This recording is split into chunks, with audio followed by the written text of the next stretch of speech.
ಕರ್ನಾಟಕ ರಾಜ್ಯ ಬೇಕರಿ ಮತ್ತು ಕಾಂಡಿಮೆಂಟ್ ಸಣ್ಣ ಉದ್ಯಮದಾರರ ಒಕ್ಕೂಟದ ವತಿಯಿಂದ ಈಗಾಗಲೇ ಎಲ್ಲ ಮಾಧ್ಯಮದವರು ಮತ್ತು ಎಲ್ಲ ಪ್ರಿಂಟ್ ಮೀಡಿಯಾದಲ್ಲೂ ಕೂಡ ಪ್ರಚಾರ ಆಗಿದೆ. ಸಾಮಾನ್ಯ ಜನರು ಬೆಂಗಳೂರಲ್ಲಿ ಬದುಕೋದು ಕಷ್ಟ ಆಗಿದೆ. ಸಣ್ಣ ಉದ್ಯಮದಾರರು ಇವತ್ತು ಅಂಗಡಿಗಳು 60 ರಿಂದ 70 ಸಾವಿರ ಬೇಕರಿ ಕಾಂಡಿಮೆಂಟ್ಸ್ ಬೀಡಿ ಅಂಗಡಿ ಇದೆ. ಸರ್ಕಾರಕ್ಕೆ ಒಂದು ಭಾಗದ ಆದಾಯ ಬರುತ್ತೆ ಅಂದರೆ ಈ ಸಣ್ಣ ಉದ್ಯಮದಾರರಿಂದ. ಇವತ್ತು ಅಂಥವರ ಹೊಟ್ಟೆ ಮೇಲೆ ಹೊಡಿಲಿಕ್ಕೆ ಅಧಿಕಾರಿಗಳು ಇದ್ದಾರೆ. ಆ ಉದ್ದೇಶದಿಂದ ಹೋಮ್ ಮಿನಿಸ್ಟ್ರಿಗೆ ಇವತ್ತೊಂದು ಮನವಿ ಕೊಡಲಿಕ್ಕೆ ಬಂದಿದ್ದೀವಿ. ಹೋಮ್ ಮಿನಿಸ್ಟ್ರು ಕೂಡ ಸಾಧಾರಣ ಒಂದು 10 ನಿಮಿಷ ನಮಗೆ ಟೈಮ್ ಕಾಲಾವಕಾಶ ಕೊಟ್ಟರು. ನಾನು ಇದರ ವಿವರವನ್ನು ಪ್ರತಿಯೊಂದು ಕೂಡ ಸಾಮಾನ್ಯ ಜನರಿಗೆ ಏನೇನು ತೊಂದರೆ ಆಗ್ತಂದಾಗ ಇವತ್ತು ತೊಂದರೆ ಆಗ್ತಾ ಇರೋದು ಅಧಿಕಾರಿಗಳಿಂದನೇ ತೊಂದರೆ ಆಗ್ತಾ ಇರೋದು. ಸಂಬಂಧಪಟ್ಟ ಅಧಿಕಾರಿಗಳಿಂದ ತೊಂದರೆ ಆಗ್ತದೆ.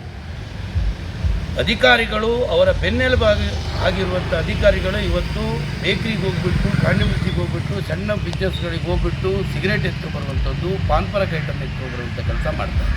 ಸ್ಟೇಷನಿಗೆ ಬನ್ನಿ ಅಂತ ಹೇಳ್ಬಿಟ್ಟು 5 ರಿಂದ 10 ಸಾವಿರ ಫೈನ್ ಹಾಕುವಂಥದ್ದು. ಹಾಗೆ ಇವತ್ತು ಬೆಂಗಳೂರಿನಲ್ಲಿ ನಕಲಿ ಅಧಿಕಾರಿಗಳ ಹಾವಳಿ ಜಾಸ್ತಿ ಆಗ್ತಾ ಇದೆ. ನಿನ್ನೆ ಕೂಡ ಜಯನಗರದಲ್ಲಿ ಒಂದು ಬಿರಿಯಾನಿ ಹೋಟ್ಲಿಗೆ ಹೋಗ್ಬಿಟ್ಟು ಲೇಬರ್ ಇನ್ಸ್ಪೆಕ್ಟರ್ ಡೂಪ್ಲಿಕೇಟ್ ಅಧಿಕಾರಿಗಳು ಹೋಗ್ಬಿಟ್ಟು ನಮ್ಗೆ ಅಷ್ಟು ಕೊಡಿ ಇಷ್ಟು ಕೊಡಿ ಅಂತ ಕೇಳ್ಬಿಟ್ಟು ಕಲೆಕ್ಷನ್ ತರುವಂಥ ಕೆಲಸ. ಆರೋಗ್ಯ ಅಧಿಕಾರಿಗಳು ಈಗ ಆಲ್ರೆಡಿ ಅವರು 3 ಕಡೆ ಕಂಪ್ಲೇಂಟ್ ಕೂಡ ಕೊಟ್ಟಿದ್ದಾರೆ. ಈಗ ಪ್ರೆಸೆಂಟ್ ಕಂಪ್ಲೇಂಟ್ ಕೂಡ ಕೊಟ್ಟಿದ್ದಾರೆ. ನಮ್ಮ ಅಧಿಕಾರಿಗಳು ತುಂಬ ಜನ ಡೂಪ್ಲಿಕೇಟ್ ಅಧಿಕಾರಿಗಳಿದ್ದಾರೆ ಅಂತ. BBMP ಅಧಿಕಾರಿಗಳು ಬೆಂಗಳೂರಲ್ಲಿ 100 ಜನ ಇದ್ದಾರೆ ಡೂಪ್ಲಿಕೇಟ್ ಅಧಿಕಾರಿಗಳು. ನಾವು ಅದಕ್ಕೆ ಮನವಿ ಕೊಡಲಿಕ್ಕೆ ಬಂದಿದ್ದೇವೆ. ಈ ತಕ್ಷಣವೇ ಕಮಿಷನರಿಗೆ ನಾನು ಇನ್ಫಾರ್ಮೇಷನ್ ಕೊಡ್ತೇನೆ.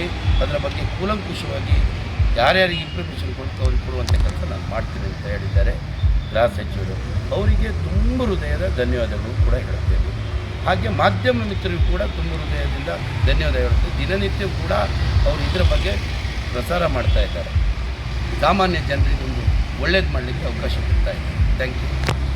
ಇದಕ್ಕೆ ಸರ್ ಮೊನ್ನೆ ಮಾಧ್ಯಮದಲ್ಲೆಲ್ಲ ಬಂದಿತ್ತು, ಹಲವಾರು ಜನ ನಿಮ್ಮ ಬೇಕ್ರಿಯವರೇ ಇದು ಸಿಗರೇಟ್ ಬ್ಯಾನ್ ಮಾಡಬೇಕು, ಅದರಿಂದ ತುಂಬ ತೊಂದರೆ ಆಗ್ತಾಯಿದೆ ಅಂತ ಹೇಳ್ತಾ ಇದ್ದಾರೆ. ತಾವು ಒಂದು ರಾಜ್ಯ ಅಧ್ಯಕ್ಷರಾಗಿದ್ದೀರಾ, ಏನು ಹೇಳಕ್ಕೆ ಬಯಸ್ತೀರಾ ಸರ್ ಅದ್ರ ಬಗ್ಗೆ? ಸಿಗರೇಟು ಮತ್ತು ತಂಬಾಕನ್ನೇ ಬ್ಯಾನ್ ಮಾಡಿ ಅಂತ ಕೇಳ್ತಾ ಇಲ್ಲ ನಾವು. ಅದರಿಂದ ನಮ್ಮ ಸಣ್ಣ ಉದ್ಯಮದಾರರಿಗೆ ತೊಂದರೆ ಆಗ್ತಾ ಇದೆ. ಆ ಕಾರಣದಿಂದ ಸ್ವಲ್ಪ ಸಡಿಲಿಕೆ ಮಾಡಿ ಅವರಿಗೂ ಒಂದು ಬದುಕೋಕ್ಕೆ ಅವಕಾಶ ಕೊಡಿ. ನೀವೇನಾದರೂ ತೊಂದರೆ ಕೊಡ್ತಾಯಿದ್ರೆ ಅಂಥ ಕಂಪನಿಗಳ ಬಗ್ಗೆ ಕ್ರಮ ಕೈಗೊಳ್ಳಿ ಅಂತ. ಯಾವುದೇ ರೀತಿಯಲ್ಲಿ ಇವತ್ತು ಸಿಗರೇಟಿಂದ ಜನರಿಗೆ ಬೇಕರಿ ಕಾಂಡಿಮೆಂಟ್ಸವ್ರಿಗೆ ಯಾವುದೇ ರೀತಿಯ ಬೆನಿಫಿಟ್ ಇಲ್ಲ.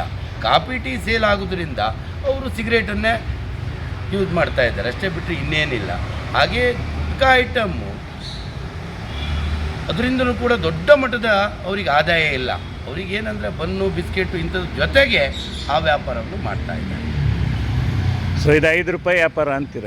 ಹೌದು, ಸತ್ಯವಾಗು 5 ರೂಪಾಯಿ ವ್ಯಾಪಾರ. ಕಾಫಿ ಟೀ ಜೊತೆಯಲ್ಲಿ ಇದೊಂದು 5 ರೂಪಾಯಿದು ಸಿಗರೇಟ್ ಆಗಿರ್ಬೋದು, ಗುಟ್ಕಾ ಆಗಿರ್ಬೋದು, 5 ರೂಪಾಯಿ ವ್ಯಾಪಾರ ಆದ್ರೂ ಇದರಲ್ಲಿ ಲಾಸ್ ಆಗ್ತಾ ಇದೆ, ತೊಂದರೆ ಆಗ್ತಾ ಇದೆ ಅಂತ ಹೇಳ್ತಾ ಇದ್ದಾರೆ. ಹೌದು, ಸತ್ಯವಾಗಲೂ ಹೌದು. ಇವತ್ತು ಬೇಕ್ರಿಯವರು ತನ್ನ ಜೀವನ ನಡೆಸೋದೇ ಕಷ್ಟ ಆಗಿದೆ. ಇವತ್ತು ಅವರ ಹೊಟ್ಟೆಪಾಡಿಗಾಗಿ ಗಂಡ ಹೆಂಡತಿ ತನ್ನ ಮಕ್ಕಳನ್ನ ಜೀವನ ಸಾಗಲಿಕ್ಕಾಗಿ ಬೇಕ್ರಿ ಮಾಡ್ಕೊಂಡು ಎಲ್ಲೋ ಕಳ್ತನನೋ ಎಲ್ಲೋ ರ್ಯಾಬ್ರಿ ಕೇಸ್ ಮಾಡಿಕೊಂಡು ಅಂಥವ್ರ ಮೇಲೆ ನೀವು ಆ್ಯಕ್ಷನ್ ತೊಗೊಳ್ಳಿ.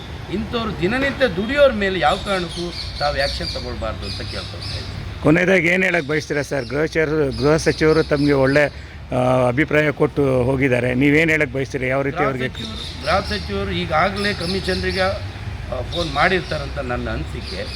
ಆಮೇಲೆ ಸಂಬಂಧಪಟ್ಟ ಅಧಿಕಾರಿಗಳಿಗೆ ಇನ್ಫಾರ್ಮೇಷನ್ ಕೊಡ್ತಾರೆ. ಯಾಕೆಂತೇಳಿ ಈ ತಕ್ಷಣ ಅವರು ಅದರ ಬಗ್ಗೆ ತುಂಬ ಆಳವಾಗಿ ವಿವರಣೆ ತಗೊಂಡಿದ್ದಾರೆ. ಅವ್ರ ಬಗ್ಗೆ ತುಂಬ ಧನ್ಯವಾದಗಳು ಹೇಳ್ತೀನಿ ಅವರಿಗೆ. ಯಾವ ಥರ ಈ ಅಧಿಕಾರಿಗಳು ಸಿಗರೇಟು ಮತ್ತು ಪಾನ್ಪರಕ್ ಐಟಮ್ನೆಲ್ಲ ಎತ್ಕೊಬರೋದು ಬಡ ಜೀವನ ದಿನನಿತ್ಯ ಕೆಲಸ ಮಾಡುವಂಥ ಡೂಪ್ಲಿಕೇಟ್ ಅಧಿಕಾರಿಗಳು ತುಂಬ ಜನ ಇದ್ದಾರೆ. BBMP ಅಧಿಕಾರಿಗಳು ಮತ್ತು ಮೌಲ್ಯಮಾಪನ ಮತ್ತು ಆರೋಗ್ಯ ಅಧಿಕಾರಿಗಳು, ಲೇಬರ್ ಇನ್ಸ್ಪೆಕ್ಟರ್ ಅಂತ ಸುಳ್ಳು ಹೇಳುವಂಥದ್ದು, ವಿಡಿಯೋ ತೋರಿಸಿ ಈ ಥರ ಸುಳ್ಳು ಹೇಳಿ ಯಾರಾದರೂ ID ಇರಲ್ಲ ಅವರು. ಹೌದು, ಯಾವುದೇ ID ಕೇಳಿದರೆ ದರ್ಪ ಯಾಕೆ ನಮ್ಮನ್ನು ID ಕೇಳ್ತಾ ಇದ್ದೀರಿ ಅಂತ ಗಲಾಟೆ ಮಾಡುವಂಥದ್ದು. ಸಾಮಾನ್ಯ ಜನರು ಬದುಕೋದೇ ಕಷ್ಟ ಆಗಿದೆ. ಅದಕ್ಕಾಗಿ ನಾನು ಇವರಿಗೆ ಮಾತಾಡ್ತೀನಿ, ಕಮಿಷನರ್. ಅಣ್ಣ